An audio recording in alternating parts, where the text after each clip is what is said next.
Hi guys, it's Lily. Be happy.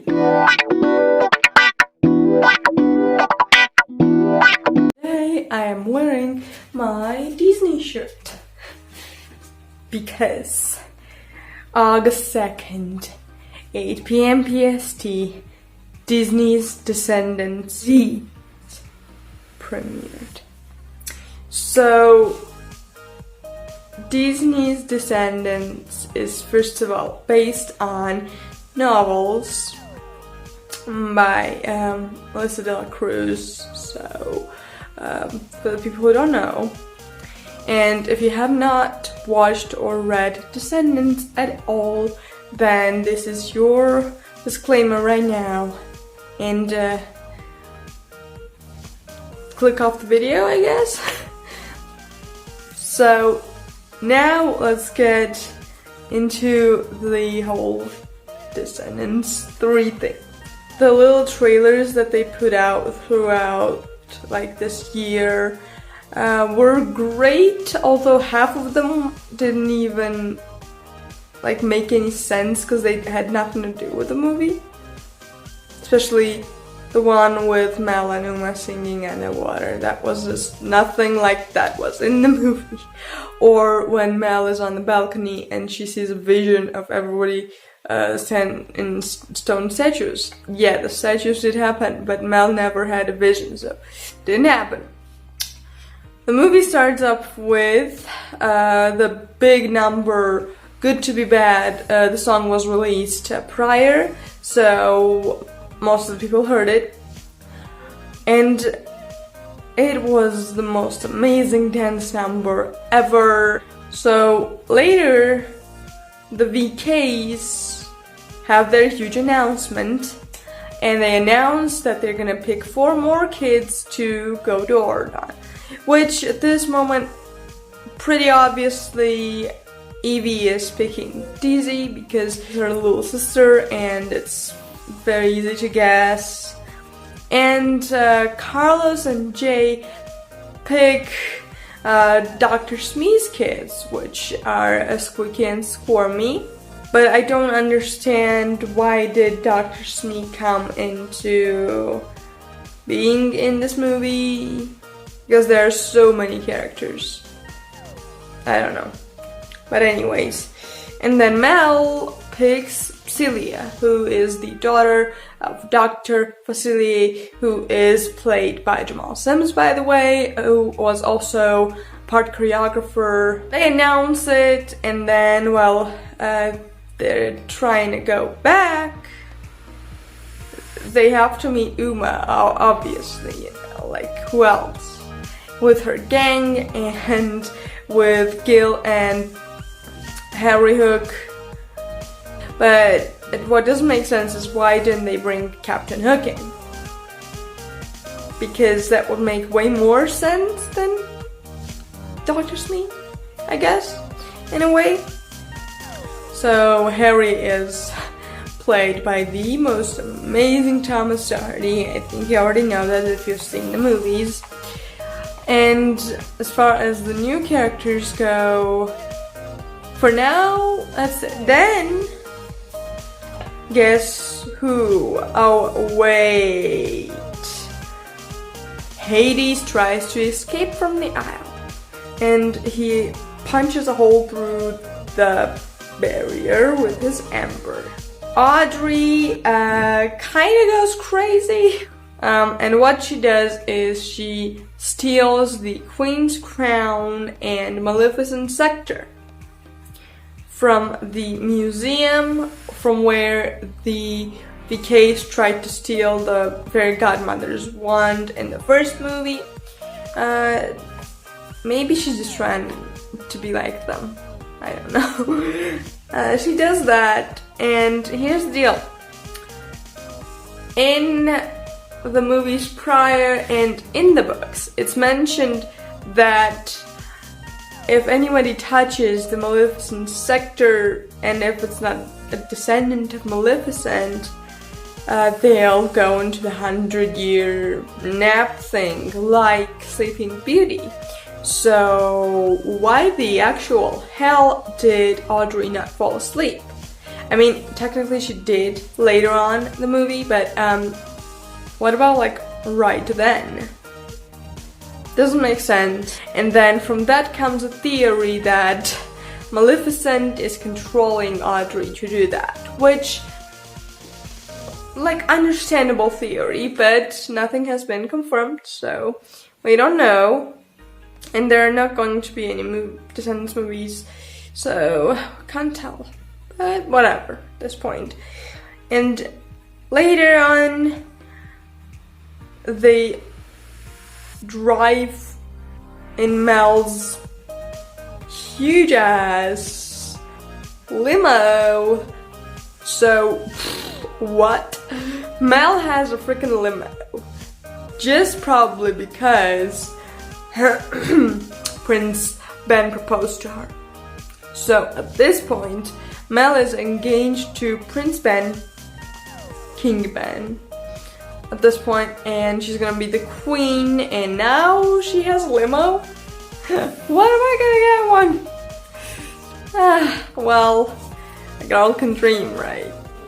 Later on, Audrey decides to knock some people off the wood, so she just goes on ahead and puts a freaking sleeping spell all over Ordon. Interesting fact here, so when they decided to, like, when they took the kids to Ordon, we see a shot of Lady Tremaine.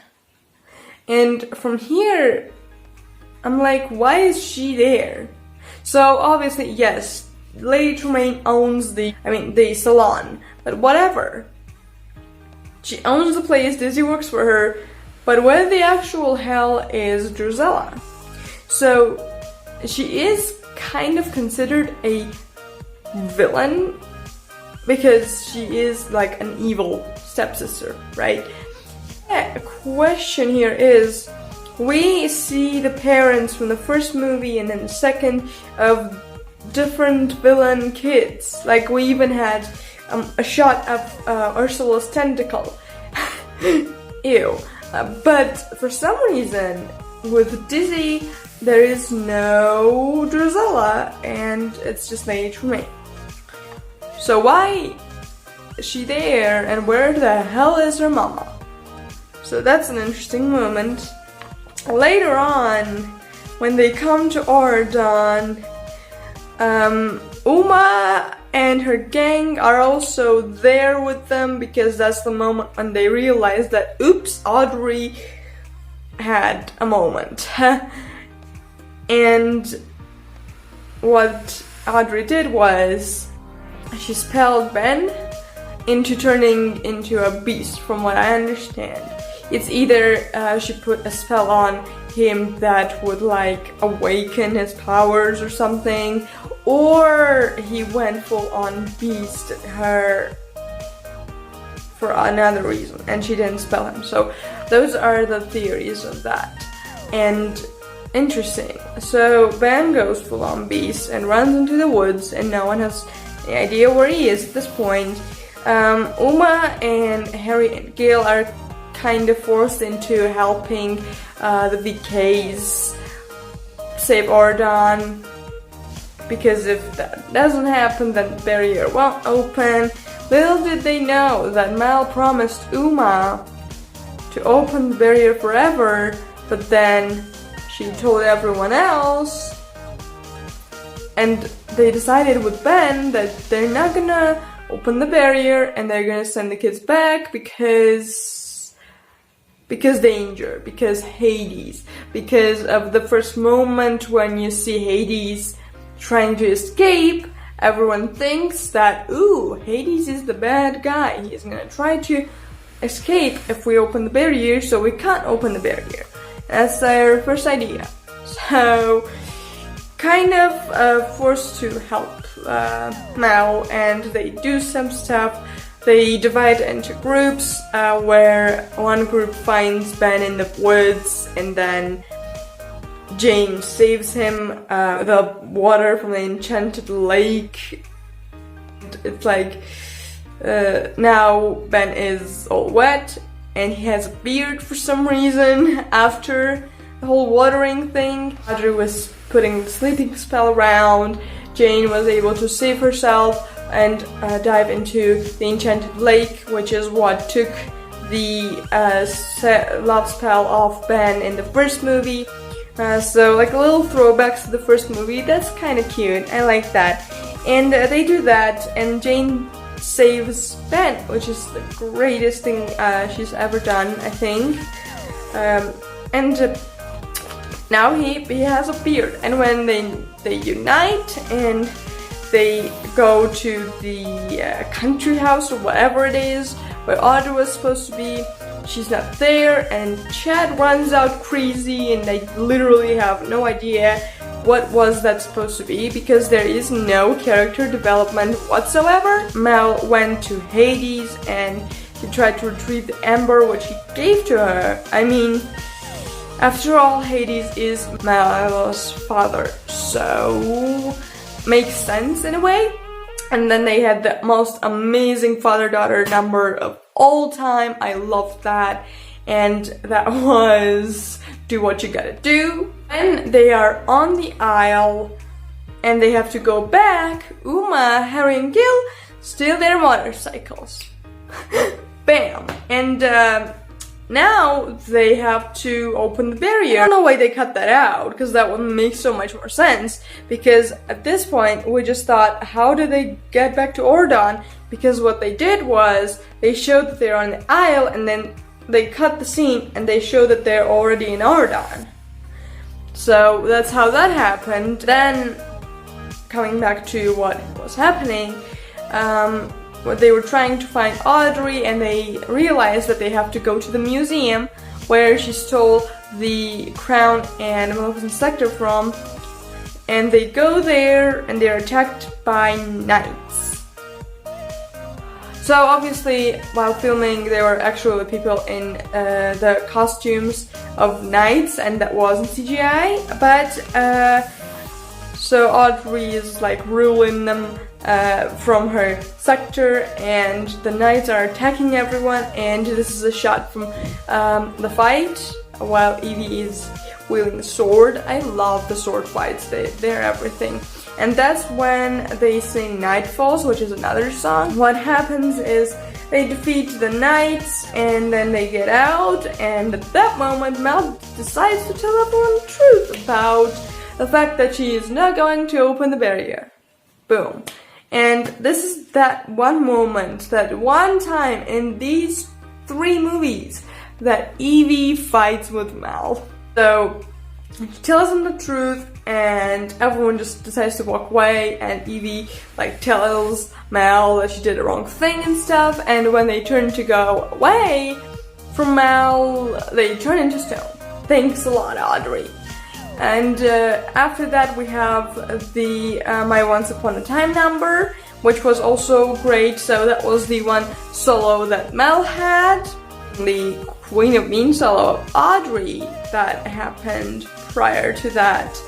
And Sarah Jeffrey rapping is just everything, honestly. And also one kiss that, oh my god, Evie's performance. Sofia Carson did such an incredible job at that song, and the fact that they had that little kiss so she could wake Doug up, but that freaking asshole was not even asleep, so I mean, as long as they kiss, I'm good with that. And the kiss was so small and it was so Disney, and I love that very, very much. Mel has to save everyone, and while that was happening, Celia was very angry at Mel for lying to her, and she took Hades' ember and threw it in a fountain or something, and now the ember doesn't work. So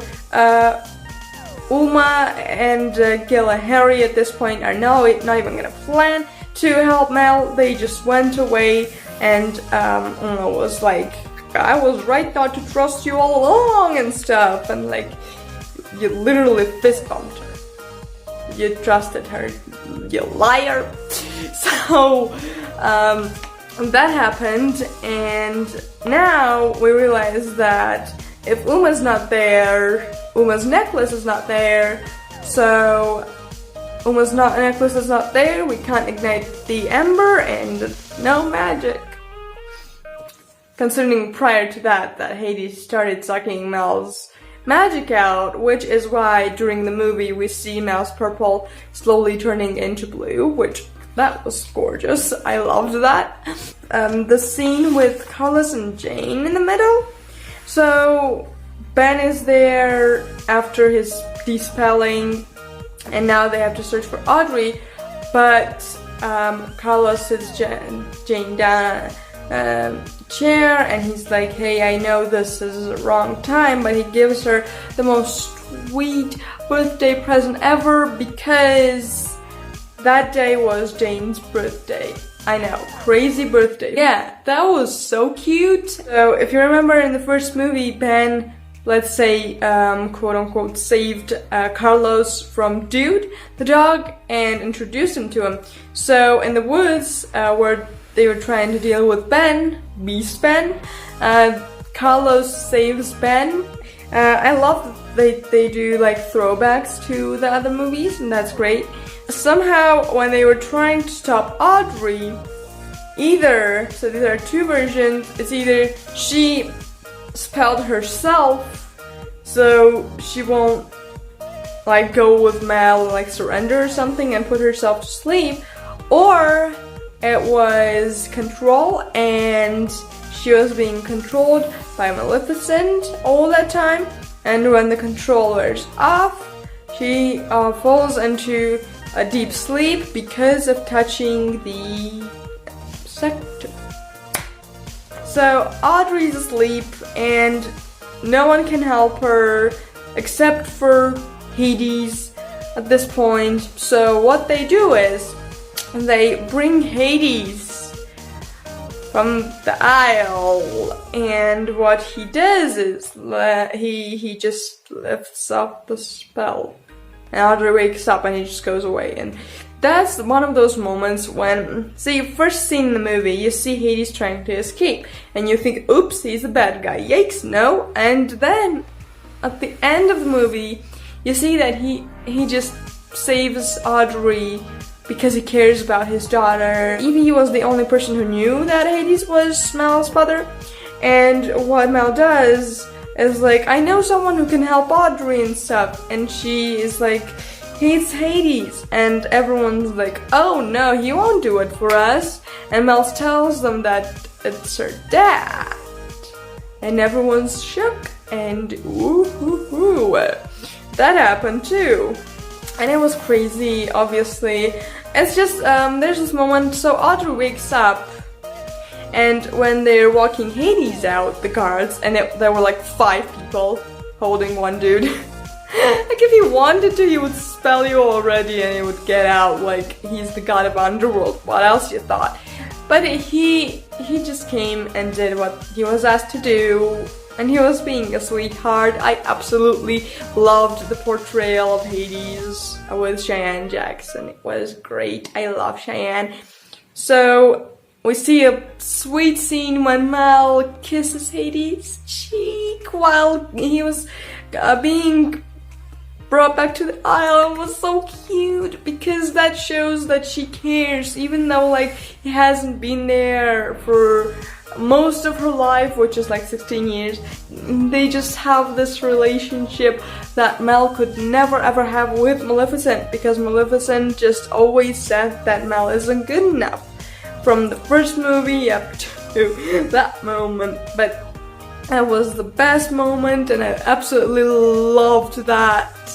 And there are behind the scenes pictures from them hanging out. It's just so cute and I love that. So after that, Mel goes out on that huge balcony thing, and she announces to the whole Ardon that first of all, Hades is her father, which, I mean, it's a kingdom. I don't think everyone needed to know, but well, whatever.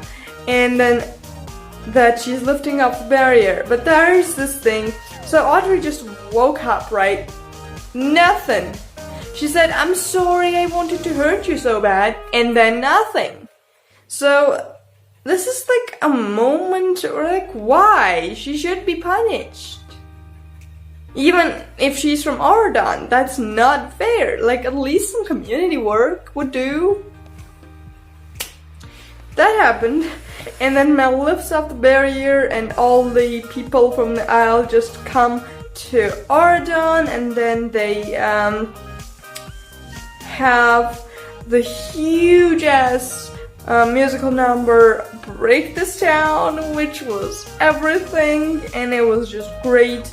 And how at the end of it, Mal and the other VKs, Jay, Carlos, and Evie just stand there and they're like, "Do you think they miss us?" about their parents, and they just run to the aisle to their parents. So there's this huge thing. Cameron Boyce mentioned this so many times, and I wanted that too. We really wanted to see the parents again, but I guess it didn't happen, so well, whatever. But I was really hoping to see them. This is it for today's video. I hope you enjoyed. I hope I told you something that you didn't notice, and thank you very much for watching. You can subscribe to me down below, like this video if you liked it, if you like, and if you like Descendants and Disney Channel in general, please go check me out on my other social media, because I post there a lot too. And for the people who didn't know, I have a Cameron Boyce fan page. It's at Truth Nature Lily. I'll link it down below also. And what I'm gonna do, I'm also going to link the Cameron Boyce Foundation down below, because it's a great cause, and it was named after Cameron Boyce because he believed in so much good in the world, and he believed in charity work, and he did so much of it that we should continue what he wanted to do for his life. So I'm gonna link that down below so you can go donate. I'll see you guys next time. Bye!